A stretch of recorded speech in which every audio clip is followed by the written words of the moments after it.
যে মৌলবাদীদের আগ্রাসন ছিল সে মুক্ত। আমি তাই কলকাতায় এসেছি এবং মূলত স্বাগত তসলিমা নাসরিনকে। কলকাতা এমন শহর, বিশ্বের বহু দেশ থেকে বহু মানুষ এখানে আসেন আর আগের থেকেও এসছেন।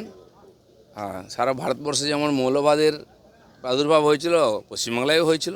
পশ্চিমবাংলার মানুষই মুক্ত করেছেন, তাই মুক্ত মনারা সবাই এখানে আসবেন, তাদের বক্তব্য রাখবেন। কলকাতার মানুষ শুনতে চায়। যারা কলকাতার মানুষকে, বাংলার মানুষকে এইসব থেকে বঞ্চিত করেছিল, মানুষ তাদেরকে সরিয়ে দিয়েছে।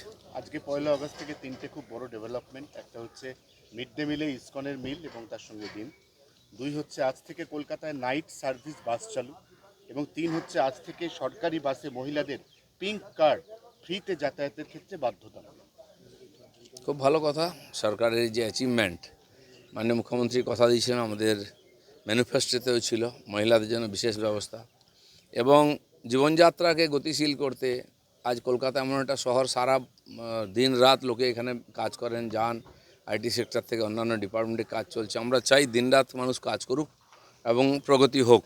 মহিলাদের রাস্তায় বেরোনো, রাত্রে অফিস করা বন্ধ করে দিয়েছিল সরকার। কোন দিকে? মধ্যযুগের দিকে নিয়ে যাচ্ছিল। তো আজকে বিশ্বের সঙ্গে তাল মিলিয়ে যদি চলতে হয়, এগুলো আমাদের করতে হবে। সরকার ক্ষমতায় এসেই পরপর এই ধরনের স্টেপস নিচ্ছে।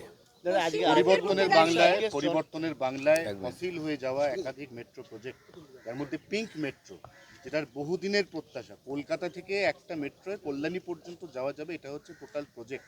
এই প্রজেক্টটা নতুন করে হিমঘর থেকে এই সরকারের জমানায় বেরোলো এবং আশার আলো। দেখুন, প্রজেক্ট, পাথর গেঁথে দেওয়া, এগুলো তো আমরা দেখছি 50 বছর ধরে। কাজ কিন্তু এগোয় না বাংলায়। মানে ভারতবর্ষের একদম প্রথমে বোধহয় মেট্রো কলকাতায় শুরু হয়েছিল, সেই 80 সালের দিকে। কত বছর হয়ে গেল? 40-42 বছর হয়ে গেল। কলকাতায় মেট্রো কতটা সম্প্রসারিত হয়েছে?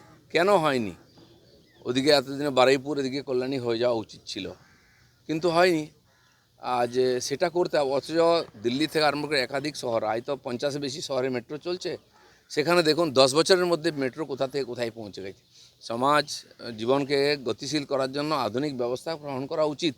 এখানে রাজনীতি হয়েছে। মেট্রো রেডি হয়ে যাওয়ার পরেও চিংড়িঘাটায় জয়েন করতে দেওয়া হয়নি, ইচ্ছাকৃত, খালি রাজনীতির কারণে। তো আজকে তার ফলে কি হলো? ওনারা তো গেলেন, পশ্চিমবাংলার ভবিষ্যৎকে বিগড়ে দিয়ে গেছেন। তো আমাদের সরকার সেটাকে উদ্ধার করার চেষ্টা করছে। আজ থেকে শুরু হলো জনগণনা। দুর্গাপুরে বর্তমানে লুকিয়ে আছে জঙ্গি। যেটা অত্যন্ত গুরুত্ব, দীর্ঘ বছর গত বছর থেকে সারা দেশে জনগণনা শুরু হয়েছে, জুন থেকে। এখানকার সরকার ইচ্ছা করে অনুমতি দেয়নি, যাতে এই যে 91 লক্ষ নাম বাদ গেছে, এরা যাতে ভোটার হিসেবে থেকে যায়। তা সত্ত্বেও বাঁচাতে পারেননি। তো এমনিতে জনগণনা 11 সালে হয়েছিল।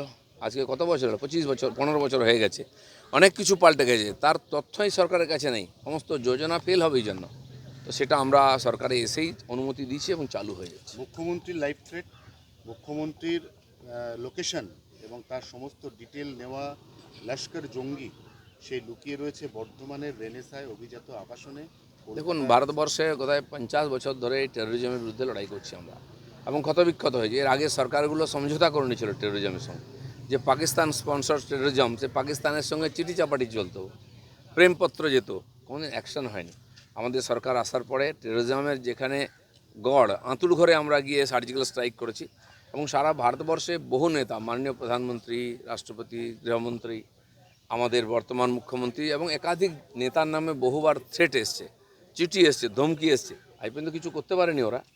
কিন্তু ওরা ভুলে গেছে যে এখন নরেন্দ্র মোদী সরকার চলছে, বিজেপি সরকার চলছে এখানে। তো সেই জন্য যেখান থেকে এরকমের হবে, সে তার মূল শুদ্ধ উপড়ে ফেলবো আমরা। আজ সারা দেশের সরকার এবং ভারত সারা দুনিয়ায় মানে যে টেরোরিজমের বিরুদ্ধে নেতৃত্ব দিচ্ছে নির্মূল করার জন্য। জঙ্গিদের স্লিপার সেল এত অ্যাক্টিভ, সেই অবস্থায় আপনি ইকো পার্কে ঘুরে বেড়ান, সবার সাথে মিট করেন, আপনার নিজের ভয় লাগে না?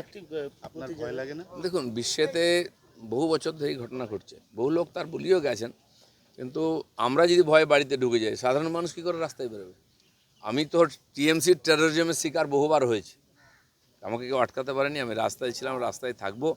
আর যতদিন ভগবান লিখে দিয়েছে না, তার 1 সেকেন্ড কম আমার আয়ু কেউ করতে পারবে না। দাদা, মমতা ব্যানার্জি কবিতা লিখলেন শুক্রবারিয়া, যে শুক্রবার নিয়ে মূলত কটাক্ষ, যেটা আমরা কলকাতা বুকে দেখলাম, সেই শুক্রবারিয়া নিয়ে আবার কবিতা লিখলো, নাম দিয়ে হচ্ছে শুক্রবারিয়া।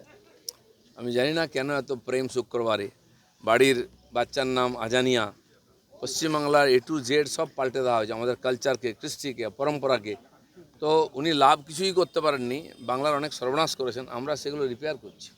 প্রধানমন্ত্রী গতকাল রাতে বার্তা দিয়েছেন যে কটু কথা কম বলুন, গালিগালাজ কম করুন, আসুন আমরা বসি। প্রধানমন্ত্রী এতবার আবেদন করছেন, তাও সত্ত্বেও এদের তরফে গালিগালাজ বা ঠিক আছে, যারা গালিগালাজ দিয়েছে কিছু অর্বাচীন, তাদেরকে একটা শক্তি আছে চিরদিন এই ধরনের সরল সিধা মানুষগুলোকে নাচিয়ে নিজের কার্যসিদ্ধি করার চেষ্টা করে, মহিলাদেরকে সামনে নিয়ে যায়, শ্রমিকদের নিয়ে যায় যারা ইনোসেন্ট, এবং এই টিনেজার বাচ্চারা যারা কলেজে পড়ে করে একটুখানি মিডিয়ায় সোশ্যাল মিডিয়ায় ভাইরাল হওয়ার জন্য কি বলছে ভুলে গেছে, তাদের পরিবারের লোকেদেরও এরকম আছে। এই যদি জেনজি হয়, এই যদি ভারতের ভবিষ্যৎ হয়, তো কোন দিকে যাবে? কিন্তু আমরা এই পোকাকে উপড়ে ফেলবো। আজকে দেখুন যারা করেছিল তারা কীভাবে কেঁদে কেঁদে ক্ষমা চাইছে, মানে তারা ভুলটা বুঝতে পেরেছে। এই যে একটা মাঝখানে কদিন উৎপাত হলো, ভারতবর্ষের আন্দোলনকে কলুষিত করলো যারা, আমি তো বলি বাচ্চারা তো আছেই, কোর্ট বলেছে 18 বছরের নিচে তার বিরুদ্ধে ব্যবস্থা নেওয়া যাবে না, কিন্তু যারা ওর পিছন থেকে করেছে সবাইকে টেনে বার করতে হবে এবং আইনের সামনে আনতে হবে। তার দুটো কোশ্চেন, মৃণাল মণ্ডলের সম্পত্তির এই যে উদ্ধারের তবে ক্ষতি দেখতে ইডি এবার নিয়ে প্রসেস শুরু করলো, কাগজপত্র ক্ষতি দেখতে শুরু করলো ইডির তরফে। একসময় ইডি এইসব কেস হাতে নিয়েছিল, কিন্তু তখন তথ্য পায়নি, করতে পারেনি, সরকারি সহযোগিতা পায়নি। আজকে আমাদের পুলিশই এর সমাধান করছে, এবং যেটা ইডির এখতিয়ারের মধ্যে আসে ইডি করবে, এনআইএ করবে, সব ধরনের, এবং একটা লোককেও ছাড়বো না আমরা। দেখুন এই তার কত দূর যায়, হাজার হাজার কোটি টাকার ঘোটালা, পশ্চিমবাংলার দেশের রাজস্ব লুট, বিরাট অপরাধ, এবং তাকে তৎকালীন সরকার এই সমস্ত লোককে শেল্টার দিয়ে তাদের কাছ থেকে সুবিধা নিয়েছে। মানে ময়ূরাক্ষী নদীর উপরে একটা আস্ত ব্রিজ বানিয়ে ফেলেছিলেন টুলুবাবু, কি বলবেন? মানে সরকার দেখেন, আমরা শুনেছি মেক্সিকোতে যারা মাফিয়া আছে, ড্রাগ মাফিয়া, তাদের কাছে প্রাইভেট বিমান আছে, সেই এক একটা র্যাকেটের বছরের যা ইনকাম অনেক দেশের বাজেটও তত হয় না। এটা বিশ্বে চলে আসছে, কিন্তু সেগুলো পশ্চিমবাংলায় ঢুকে যাবে টিএমসির হাত ধরে, এটা আমরা কল্পনা করতে পারিনি। এ মাটির তলে কত কি হয়েছে, বেরোচ্ছে, এখন সব বার হবে। দাদা লাস্ট করে, রাজ্যে পালাবদলের পর দেখা যাচ্ছে একাধিক পুরসভায় কোনো কাউন্সিলর আসছে না, চেয়ারপারসন আসছে না, 15টি পুরসভায় এক্সিকিউটিভ মানে ইসি নিয়োগ করলো রাজ্য। পুরসভাগুলোকে বেহাল করে যেখানে দিয়ে পুরসভা অচল হয়ে গেছে, কাউন্সিলর থাক বা না থাক, টিএমসি অন্তপক্ষে এরকম 10-20টা পুরসভা কর্পোরেশনে অবজারভার বসিয়ে দিয়েছিল অ্যাডমিনিস্ট্রেটর।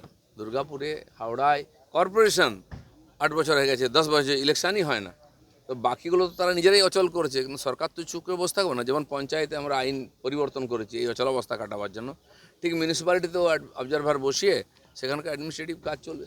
দাদা, সোনা উদ্ধার ঘটনা এবার সব্যসাচী ঘনিষ্ঠ ব্যবসায়ী বাড়িতে ইডি আছে।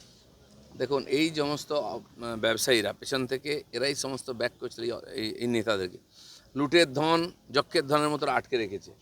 আপনারা ভাববেন না যে ছাড় পেয়ে যাবে, পুলিশের একটা ক্যাপাসিটি আছে, পুলিশকে অনেক কাজ করতে, আইন শৃঙ্খলা ঠিক করতে হচ্ছে, এদের জন্য আলাদা করে আবার তদন্তের জন্য সময় দিতে হচ্ছে, কিন্তু সব চলছে একসঙ্গে। আরও রিক্রুটমেন্ট হবে, ম্যান পাওয়ার বাড়বে, তখন দেখবেন তদন্তও গতি পাবে। ঠিক আছে।